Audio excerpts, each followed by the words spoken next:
Assalamualaikum warahmatullahi wabarakatuh.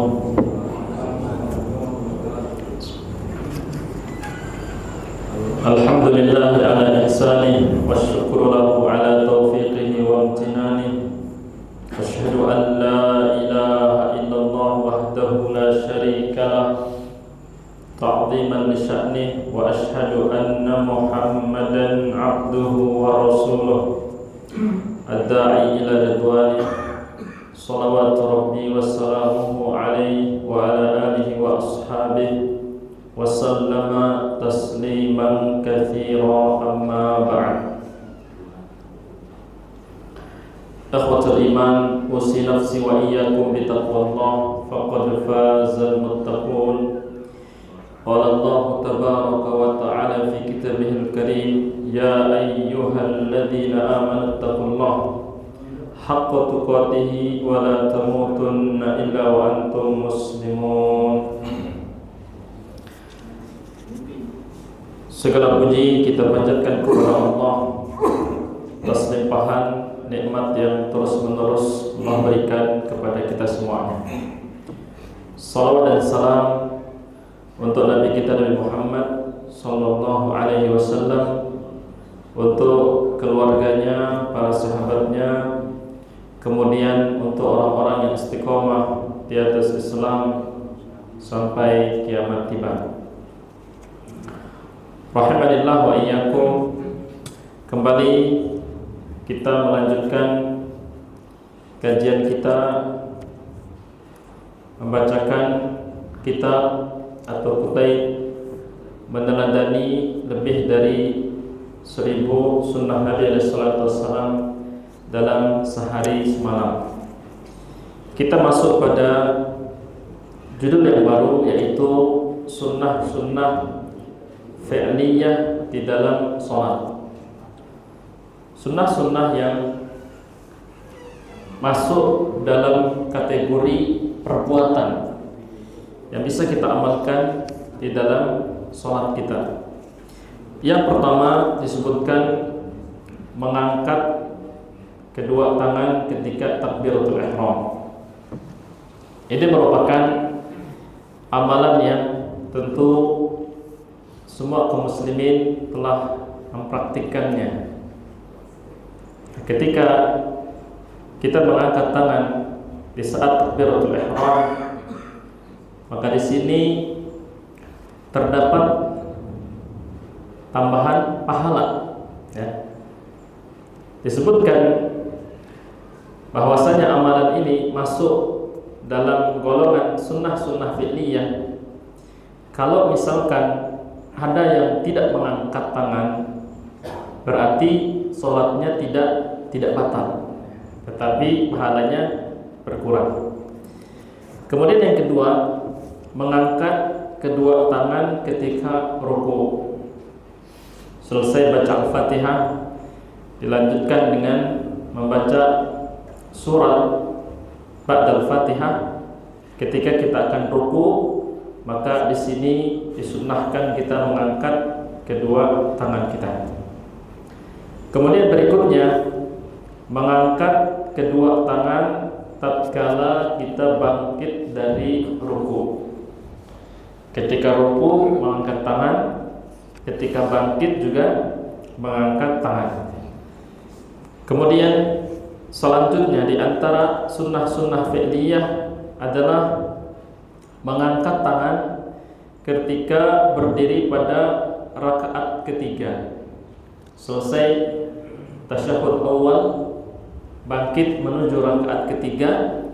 Di sini kita disunnahkan untuk mengangkat tangan, dan tentu ini merupakan amalan yang bisa kita lakukan ketika sholat yang kita laksanakan itu tasyahudnya ada 2. Bisa itu sholat maghrib, kemudian sholat apa? Isya, zuhur dan asar. Kemudian yang kelima, jari jemari atau jari-jari kita ini merapat, mendekat satu sama lain di saat ya kita mengangkat atau melepaskannya turun. Jadi tidak dimekarkan seperti ini, melainkan dia didekatkan, dirapatkan, ya. Karena kita lihat sebagian orang menganggap yang penting diangkat. Kalau diangkat seperti ini, berarti ini berjarak. Tapi dirapatkan, dia melekat satu sama lain. Baik, dia melekat satu sama lain, tidak dimekarkan seperti ini. Kemudian berikutnya, jari-jari diangkat sejajar dengan kedua pundak atau daun telinga. Itu ada pilihan, ya, bisa disejajarkan dengan pundak kita atau daun telinga. Ini selisihnya sedikit, tidak sampai 1 jengkal, ya. Nah, mana yang lebih mudah bagi kita? Apakah yang pertama atau yang kedua? Di sini sifatnya opsional, bisa kita pilih salah satu dari keduanya, atau kita mengganti tatkala ya kita sholat. Di sholat yang kita lakukan saat ini, kita lebih banyak memposisikan ujung jari kita sejajar dengan bahu. Di sholat berikutnya mungkin kita amalkan sunnah, kita sejajarkan dengan daun telinga, sehingga kedua-dua pilihan ini sama-sama kita hidupkan, tidak kita tinggalkan salah satu dari keduanya. Kemudian berikutnya, meletakkan tangan kanan di atas tangan kiri, atau tangan kanan menggenggam pergelangan tangan kiri.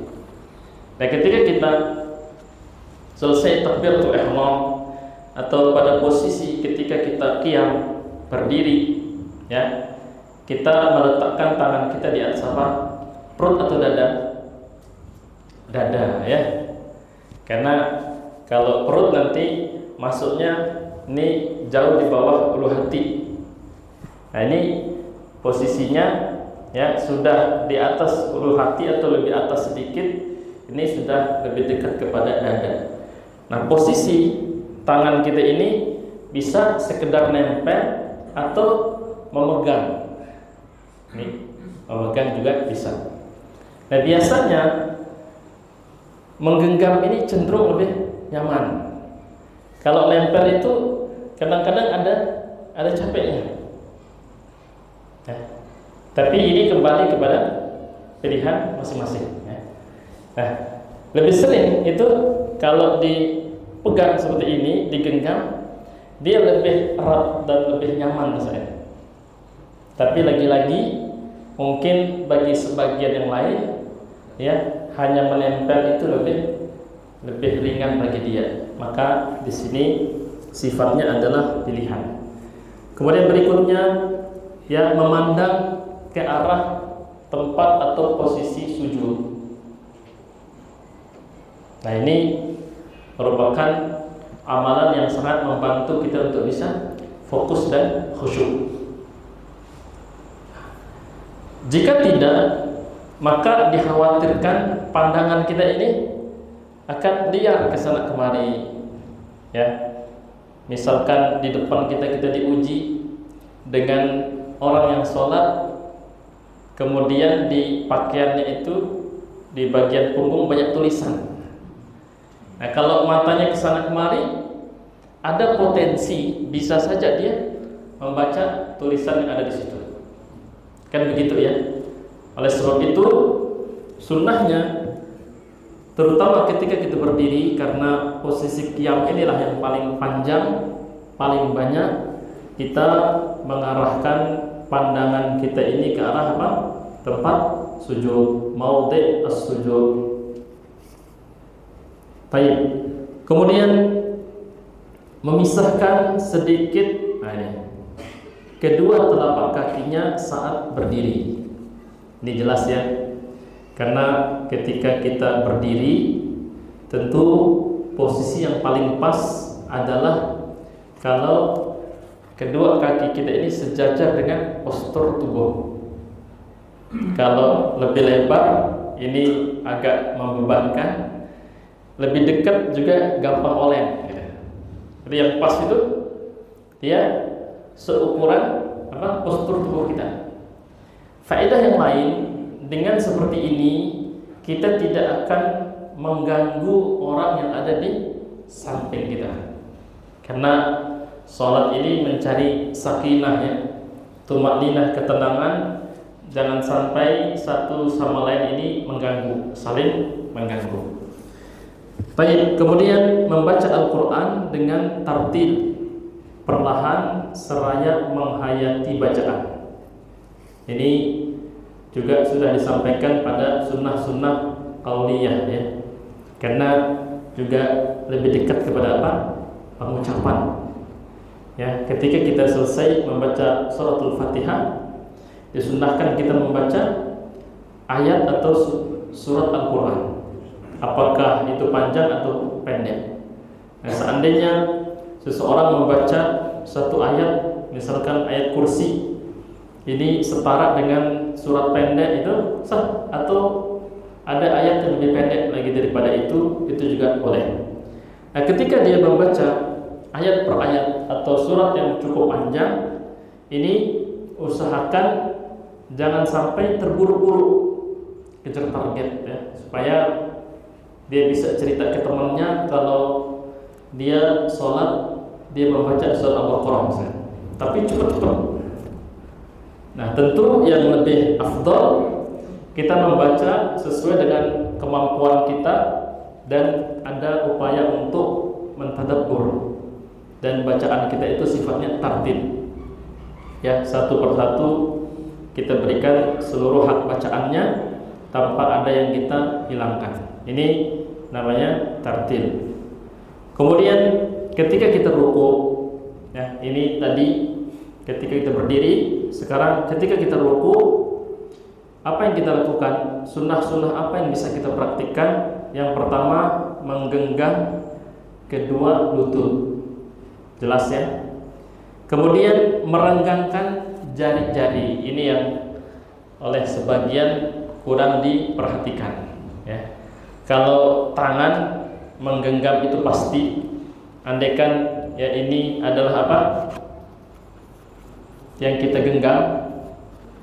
Nah, posisinya tidak rapat seperti ini ya. Anggap ini ke bawah tapi direnggangkan, seakan-akan kita mencengkram tapi tidak mencekik, hanya direnggangkan. Ini yang perlu kita perhatikan, karena sunnah ini sifatnya apa? Detail, dan tidak ada yang mengawasi, mengkoreksi kita kecuali diri sendiri, kan gitu. Karena masing-masing mengurusi dirinya sendiri, maka ketika kita ruku, yang kita perhatikan adalah jari-jari yang kita gunakan atau kepalan tangan ya, telapak tangan yang kita gunakan untuk menggenggam lutut kita ini, dia dimekarkan seperti ini ya. Seandainya ini adalah lutut, maka dia seperti ini, bukan begini, bukan ditaruh, bukan sekedar tekan, tapi dia direnggangkan. Artinya apa? Ada saat jari-jari ini dirapatkan seperti tadi ketika mengangkat tangan ya, tidak dimekarkan. Ada saat dia dimekarkan. Contohnya di dalam posisi sujud. Kemudian yang kedua, merentangkan punggung saat ruku dalam kondisi lurus. Artinya tidak cekung, tidak bungkuk seperti ini, melainkan dia lurus. Nah, ini ada kaitannya dengan sunnah-sunnah yang lain. Apabila posisinya membungkuk, sudahlah ruku ditambah membungkuk, ini pasti berat. Ini akan mengganggu apa? Ketenangan kita. Ya. Terganggu kita, tidak nyaman, karena sholat itu diusahakan posisinya nyaman sehingga itu dapat membantu kita untuk tumakninah. Kemudian nanti disebutkan kita disunnahkan untuk menjauhkan posisi paha dengan perut. Nah, kalau membungkuk semakin dekat gitu ya. Tapi kalau lurus, ini dia apa? Sudutnya apa? 90 derajat. kurang lebih seperti itu. Kalau dia dibungkukkan lagi, ini semakin dekat antara perut dengan paha. Jadi posisi yang paling tepat, posisi yang paling ideal ketika kita ruku, punggung itu posisinya lurus. Kemudian meletakkan kepalanya sejajar dengan punggung. Ternyata tidak cukup memposisikan punggung lurus, tapi kepala juga demikian. Pertanyaan, pandangan kita arahnya kemana? Masih ke tempat semula, yaitu maudhi' as-sujud. Gitu. Kemudian menjauhkan kedua lengannya dari kedua sisi lambung. Nah, ini yang kita sebutkan juga. Ya, ketika kita sujud, ya, jangan sampai lengan kita ini nempel. Ya, otomatis ketika sudutnya itu 90 derajat, maka dia posisinya seperti segitiga, ya. Tangan kita itu ke arah mana? Ke arah mana? Lutut. Otomatis ya, ini punggung, ini kaki, tangan ke sini. Nah. Tapi kalau misalkan kita bungkuk, sudah ruku, punggungnya cukup membungkuk. Nah, ini menimbulkan potensi atau peluang ini akan semakin kendor dan bisa merapat dengan sisi perut atau lambung. Kemudian ketika sujud, sunnah-sunnah yang bisa kita praktikkan, yang pertama menjauhkan kedua lengan dari kedua sisi lambung. Ini sama. Tapi ketika sujud ini kadang-kadang keadaannya tidak selapang saat kita ruku. Apalagi kalau bentukan softnya sejak awal ini sudah terlalu rapat. Nah, ketika kita ingin membuka tangan, kadang-kadang nggak bisa karena yang di samping juga membuka sedikit. Akhirnya kita ya sebisanya. Yang penting jangan didekatkan seperti ini tangannya. Kalau ternyata kita hanya mampu segini, ya segini. Kalau dalam kondisi kita sholat sendiri, sholat sunnah itu kita leluasa di dalam mempraktikkan sunnah yang pertama ini. Jadi ketika kita sujud, yang perlu kita perhatikan adalah kita menjauhkan kedua lengan dari kedua sisi lambung, tidak ditempel, kecuali kalau keadaannya agak berdesak. Maka dalam kondisi seperti ini kita tidak dibenarkan memaksakan satu sama lain sehingga masuk kategori mengganggu apalagi menyakiti. Baik. Kemudian menjauhkan perut dari kedua paha. Nah, berarti ini posisi sujud ini, ya, kepala kita kan di lantai, kemudian ukurannya kurang lebih seperti ini. Nah, perhatikan dari, mohon maaf, dubur kita itu dia lurus ke bawah, ya, bukan begini. Nah, kalau posisinya seperti ini, nah maka kita sudah berhasil menjauhkan apa? Paha dengan sisi lambung. Tapi kalau dia kemudian tidak lurus, justru mengikuti ke depan, nanti otomatis kakinya itu juga seperti ini. Nah, yang terjadi apa? Pahanya akan dekat dengan sisi lambungnya, dan kita akan merasa tidak nyaman. Ketika kita mempraktikkan sunnah yang kedua ini, yang akan kita rasakan adalah itulah posisi yang paling nyaman dan ideal. Jadi seperti ini, dari kepala naik ke dubur, kemudian lurus, bukan ke sini masuk.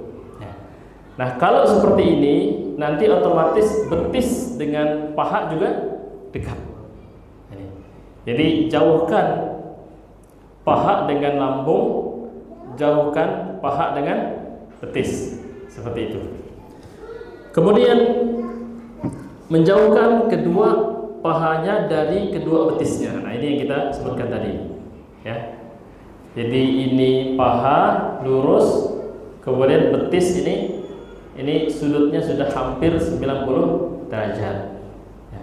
Kalau paha dengan lambung tidak bisa 90 derajat karena dalam posisi sujud, tapi tetap berjarak, tetap berjarak tidak menempel, ya, tetap berjarak tidak menempel. Ini posisi yang paling tepat sesuai dengan sunnah-sunnah yang bisa kita amalkan ketika kita sujud. Kemudian merenggangkan kedua lutut saat sujud, tidak ditempel seperti ini, ya, tapi dia berjarak, direnggangkan, ya, seukuran postur atau posisi kita, posisi tubuh kita, ya. Dia kurang lebih selalu seperti itu. Jadi tidak dibuka sehingga kesannya membebankan, tidak pula dirapatkan sehingga kita gampang oleng atau goyang, bergeser posisi dari tengah, bisa ke kanan atau bisa ke kiri. Kemudian menegakkan kedua telapak kaki, ya. Telapak kaki itu bukan diulur ke belakang, tapi ditegakkan di atas jari-jarinya. Ditegakkan di atas jari-jarinya. Kemudian meletakkan jari-jari pada lantai atau tanah, menyentuh alas sujud, ya. Tidak boleh diangkat, ya. Kenapa? Karena maudhi, ya, bagian tubuh yang harus menyentuh alas sujud itu menjadi satu hal yang sangat diperhatikan oleh Nabi SAW. Mulai dari keningnya, kemudian hidung ini tidak diangkat, ya, karena sebagian orang sujud cuma kena di sini, hidungnya tidak tersentuh.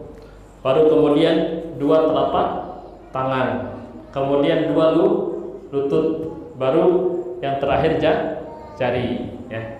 Ini semua menempel dengan alas sujud. Baik. Kemudian berikutnya meletakkan kedua tangan sejajar dengan pundak atau daun telinga. Ini mirip, ya, dengan posisi ketika kita mengangkat tangan, kita bangkit dari ruku, atau ketika kita takbiratul ihram. Posisinya hanya berbeda.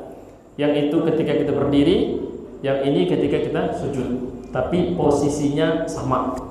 Boleh diangkat seperti ini atau lebih tinggi, ya, sejajar dengan daun telinga. Ini bisa dipilih salah satu dari keduanya atau bisa diamalkan bergantian.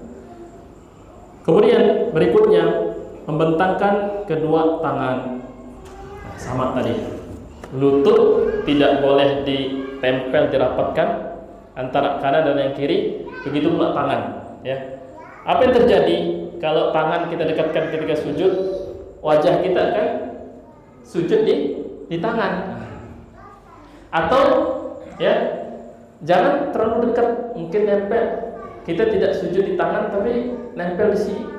Nah, usahakan sebisa mungkin kita renggangkan, dengan catatan ketika kita sholat berjamaah, di kiri kanan kita ada orang lain, kita memperhatikan kenyamanan. Jangan sampai kita, ya, terkesan memaksakan, pada akhirnya kita berebut posisi, ya, dan akhirnya akan terjadi dia tidak dapat, kita tidak dapat, sama-sama tidak tumakninah. Jadi diukur sesuai dengan apa kemampuan kita mengamalkan sunnah yang terakhir ini. Nah, kaitannya dengan sunnah-sunnah yang kita dianjurkan untuk merenggangkan, entah itu adalah telapak tangan, kemudian lutut misalkan, ini kembali kepada posisi pembentukan shaf. Kalau posisi pembentukan shaf sudah salah di awal, ini susah kita ubah di tengah sholat. Makanya ya Nabi SAW begitu perhatian terhadap sholat. Sejak awal sholat itu disyariatkan sampai sholat terakhir Nabi kita Shallallahu Alaihi Wasallam. Ketika Nabi kita SAW sakit parah, ya, kemudian para sahabat menunggu beliau untuk menjadi imam. Ketika Nabi SAW terbangun, beliau bertanya kepada istrinya, "As-sholan nas, apakah orang-orang sudah sholat?" Yang mengatakan, "La, belum, hum yantadiruna." Mereka menunggu, wahai Rasulullah. Ketika Nabi SAW berwudu, ingin kembali kemana? Memimpin sholat, dia pingsan lagi. Itu bolak-balik. Pada akhirnya memang kondisi Nabi SAW pada saat itu tidak bisa ikut memimpin sholat. Dia memerintahkan Abu Bakar untuk menjadi imam. Lalu Nabi SAW melihat posisi kaum muslimin dengan saf yang begitu rapi, sebagaimana yang Nabi SAW ajarkan. Nabi SAW tersenyum, senang melihat posisi saf yang betul-betul rapi dan tepat. Sebaliknya, kalau safnya sudah salah, ya, tidak benar, entah terlalu renggang karena memaksakan, ya, jarak antar kaki kanan kiri terlalu jauh sehingga melebihi postur tubuhnya. Dia mendekatkan atau merapatkan kaki, tetapi antara bahu dengan bahu temannya jauh, ya. Kaki bisa kita renggangkan, tapi bahu tidak bisa, kan gitu. Jadi tetap di situ ada jarak yang besar. Oleh sebab itu, yang paling tepat kita menyesuaikan dengan postur kita masing-masing. Ya. Misalkan bahu posisinya di sini, maka kurang lebih nanti jatuhnya kaki juga di mana ujung, ya, batas bahu kita masing-masing. Sehingga dengan demikian seluruh rangkaian gerakan sholat ini bisa kita lakukan dengan senyaman mungkin tanpa kita mengganggu orang yang ada di samping kiri ataupun samping kanan sholat kita. Kemudian kaitannya dengan sunnah-sunnah fi'liyah, sunnah-sunnah yang masuk kategori perbuatan yang bisa kita amalkan di dalam sholat kita. Di sini sunnah-sunnah ketika duduk di antara dua sujud. Ya. Sujud pertama kita bangkit, duduk, baru sujud kedua. Nah, duduk inilah yang disebut dengan duduk baina as-sajdatain. Duduk di antara dua sujud. Disebutkan yang pertama adalah al-iqa', yaitu menegakkan kedua telapak kaki dan duduk di atas kedua tumit. Ini yang agak jarang dipraktikkan, ya. Dulu ketika kita mengkaji kitab Al-Wajiz, ya, Fiqh Sunnah Kitab Al-Aziz, praktik-praktik semacam ini itu ditekankan supaya tidak sekedar untuk diketahui, melainkan juga diamalkan, karena ini termasuk di antara sunnah-sunnah yang banyak ditinggalkan, atau bukan ditinggalkan, ya, belum diamalkan oleh sebagian kaum muslimin. Maka sunnah yang pertama ini kaitannya dengan duduk di antara dua sujud, ini bisa mulai kita praktikkan, ya. Sekali lagi kita sebutkan, menegakkan kedua telapak kaki dan duduk di atas kedua tumit. Jadi telapak kakinya seperti ini. Nah, ini tumitnya di atas kedua tumit inilah dubur atau pantatnya. Sehingga posisi duduknya, kalau misalkan yang mengamalkan sunnah ini dia sendiri, dia lebih tinggi dari yang lain. Ini jarang sekali kita lihat, ya. Akhirnya kadang-kadang yang tahu khawatir kalau mengamalkan, dikira duduknya tidak benar. Nah, ini dimaksud sesuatu yang benar karena jarang diamalkan, ditinggalkan oleh kebanyakan orang. Kalau ada yang mengamalkan, maka dianggap itu yang salah, gitu. Ya. Jadi posisinya seperti ini, karena ini mungkin jarang sekali kita lihat, kita bisa contohkan sedikit. Jadi posisinya seperti ini. Nah, ini jarang, ya. Biasanya kita apa? Iftirosh, betul ya? Ketika kita duduk di antara dua sujud, kita iftirosh. Kaki kanan kita tegakkan, yang kiri kita pakai untuk duduk. Ya.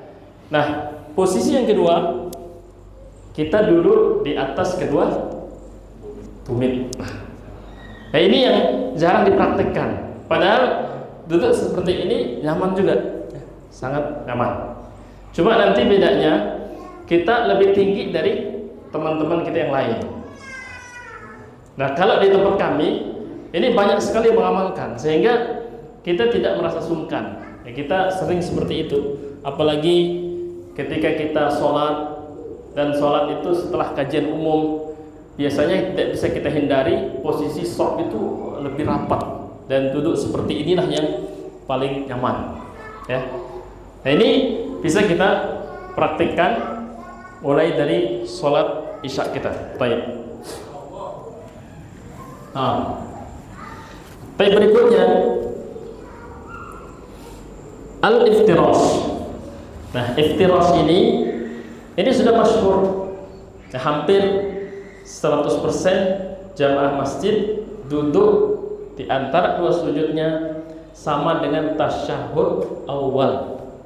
Itu disebut dengan iftirash. Sedangkan yang tadi, ya, al-it'a itu jarang yang praktikkan.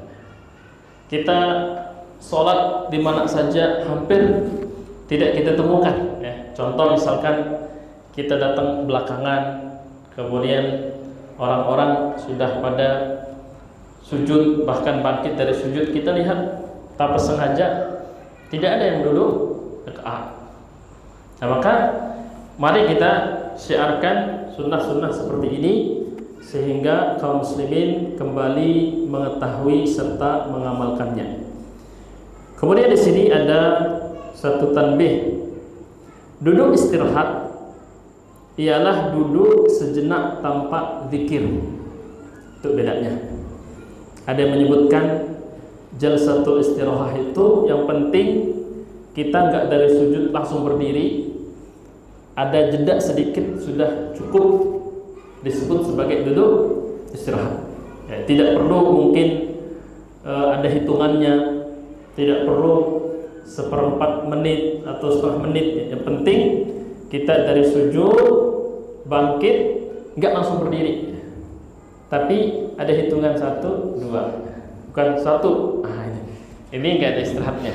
Yang penting ada jeda koma di situ, ya, maka di situ sudah masuk kategori duduk apa? Duduk istirahat.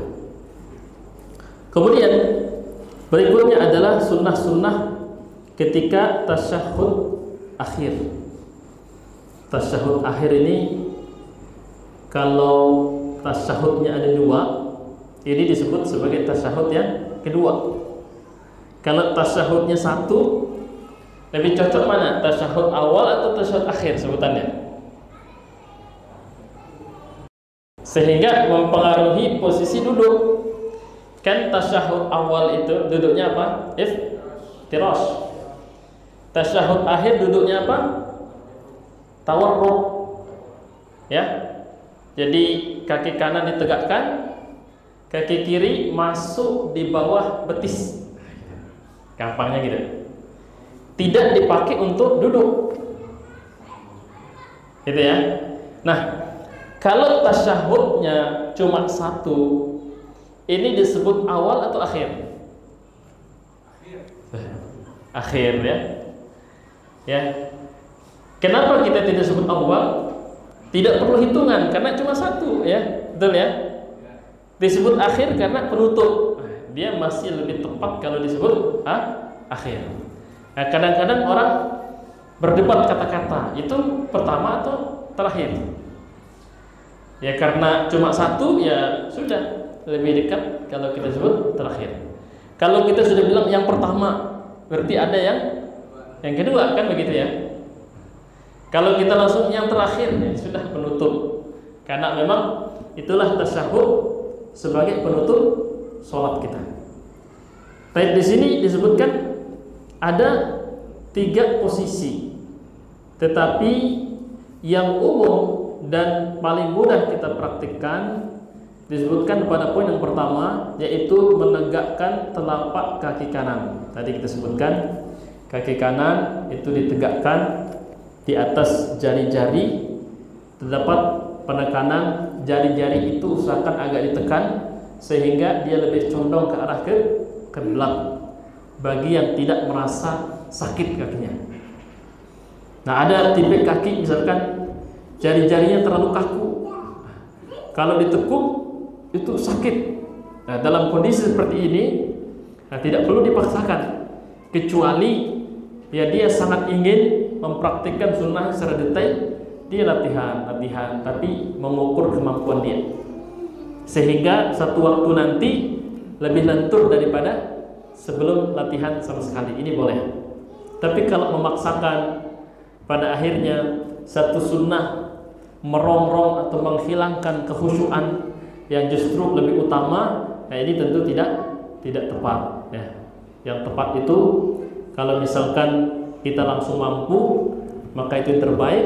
Kalau ternyata kita merasa keberatan, tidak sanggup, maka boleh kita berlatih, tetapi mengukur, jangan sampai menghilangkan nilai kekhusyuan kita masing-masing. Nah, kaki kanan ini ditegakkan. Kemudian kaki kiri diletakkan di bawah betis kaki, ya. Betis kaki apa? Kanan. Jadi dimasukkan. Serta kita duduk di mana? Di atas lantai. Ini sifat daripada apa tadi? Tawarruk atau iftirash? Tawarruk. Kalau iftirash bedanya apa? Kita duduki kaki yang kanan atau kiri? Kiri. Kanan sama-sama ditegakkan, diberdirikan. Jadi ini yang paling sederhana ya, tawarruk. Adapun yang kedua ini ya, oleh kebanyakan orang agak berat memang ya. Kecuali yang kedua ini sedang lah ya, tidak terlalu berat, cuma memang rasanya agak kurang pas di awal-awal kita mempraktikkan. Seperti apa sifatnya ya? Sama seperti yang pertama, bedanya tidak menegakkan telapak kaki kanan, melainkan diarahkan searah dengan posisi kaki kiri. Bedanya cuma ya, nah, kalau kita cari misalkan di buku-buku sifat sholat Nabi, jadi nggak ada gambarnya, tapi sifatnya digambarkan dalam bentuk kata-kata. Contoh misalkan ya, jadi ini bisa kita jadikan sebagai salah satu opsi. Kalau kita tawarruk kan seperti ini lebih tinggi ya. Jadi kita tawarruk seperti ini, sebenarnya ini bukan di bawah betis kan, betis ini kan, tapi biar mudah ya, pokoknya di bawah kaki kanan, persisnya di bagian betis. Nah, yang kedua ini tidak ditegakkan, tapi ini sulit karena di sini ada siapa? Ada orang, ya. Jadi di situ ada siapa? Ada orang. Saya ulangi ya, kalau kita tegakkan kan ini sesuai postur kita. Kalau ini agak dia searah seperti ini yang disebutkan tadi. Nah, ini mungkin ketika kita sholat berjamaah akan sulit bagi kita untuk mengamalkan sifat yang kedua ini. Oleh sebab itu kita bisa lebih banyak memilih atau mengamalkan jenis atau sifat tasyahud akhir yang pertama. Kemudian di sini ada 3 poin. Yang pertama, meletakkan kedua telapak tangan di atas kedua paha. posisi tasyahud ya. Ini sebenarnya tasyahud awal juga sama untuk posisi tangan. Jadi kita letakkan tangan kiri di atas paha kiri, tangan kanan di atas paha kanan. Kemudian ya, kita membentangkan jari-jari. Paha ini kan luas ya. Ya. Jadi kita bukan di sini tapi agak dibentangkan ke depan ya. Seperti ini. Kemudian memberi isyarat dengan jari telunjuk ketika kita bertasyahud. Dari kapan? Ya. Dari awal sampai akhir. Ya, ada orang sebagian menyebutkan di tengah baru jarinya keluar gitu. Ketika asyhadu. Tidak, tapi sejak awal kita sudah bisa memberikan isyarat sampai kapan? Sampai tasyahud akhir kita ini selesai. Dari awal sampai akhir. Baik. Kemudian menoleh ke kanan dan ke kiri ketika kita salam. Berarti penutup daripada tasyahud akhir yaitu salam, kita menoleh ke kanan dan ke kiri. Kemudian di sini muallif menghitung jumlah sunnah-sunnah ini kalau semuanya berhasil kita amalkan. Beliau menyebutkan sehingga jumlah keseluruhan dalam sholat fardu itu ada 425 sunnah. Nah, ketika kita melihat ya, setiap bahasan pengelompokan sunnah, kemudian penulis menutup di akhir dengan menghitung, berarti yang dimaksud dengan 1000 sunnah di sini beserta pengulangannya, tidak jumlah hitungannya. Sunnah pertama, sunnah kedua sampai ke 1000 tidak. Tapi ada yang berulang, ada yang berulang 2 kali, ada yang 3 kali, ada yang lebih. Nah, yang 1000 ini lebih kepada akumulasi jumlah total beserta pengulangannya baik dalam sholat fardu ataupun sholat sunnah. Dan demikian barangkali masuk waktu adzan. Pada adzan kita mengambil ya bagian terakhir daripada sunnah-sunnah yang sifatnya fi'liyah atau perbuatan yang bisa kita praktikkan di dalam sholat kita, baik itu sholat fardu ataupun sholat nafilah atau sholat sunnah. Barakallahu fikum man yu'adzin. Baik, bismillah, wassalatu wassalamu ala rasulillah. Kita masuk pada keterangan tambahan sebutkan oleh muallif, yaitu sunnah-sunnah fi'liyah yang kata beliau tidak berulang dalam sholat kecuali 1 kali ya. Yang pertama adalah takbiratul ihram ya. Takbiratul ihram pada setiap sholat itu tentu jumlahnya hanya 1. Kemudian kedua, mengangkat kedua tangan pada rakaat ketiga dalam sholat yang terdapat 2 tasyahud ya. Ini bangkit dari tasyahud awal. Kita tasyahud pertama dengan isyarat, selesai tasyahud pertama bangkit dari rakaat kedua. Ini kita mengangkat tangan, bisa ujung jari sejajar dengan daun telinga ataupun sejajar dengan bahu. Nah, ini hanya 1 kali. Kemudian ketiga, memberikan isyarat dengan telunjuk pada tasyahud. Kalau tasyahudnya 1 tidak berulang, tapi kalau tasyahudnya 2 ini berulang dua kali ya. Jadi di sini muallif menyebutkan sunnah-sunnah yang tidak berulang, tapi yang ketiga ini dia berulang kalau tasyahudnya ada 2. Kemudian keempat, menoleh kanan dan kiri ketika salam. Ini tidak mungkin berulang karena salam dalam setiap sholat itu hanya satu. Kemudian yang kelima, duduk istirahat. Kalau kita sholat 2 rakaat ini tidak berulang, hanya 1 kali, yaitu ketika kita bangkit dari rakaat pertama, sujud, duduk di antara 2 sujud. Nah, ketika akan bangkit dari rakaat pertama, kita tidak langsung sujud langsung berdiri, tapi ada jeda sedikit, itu disebut dengan duduk istirahat. Dia akan berulang kalau sholat kita 4 rakaat. Kapan itu? Bangkit dari rakaat yang ke-3, betul ya?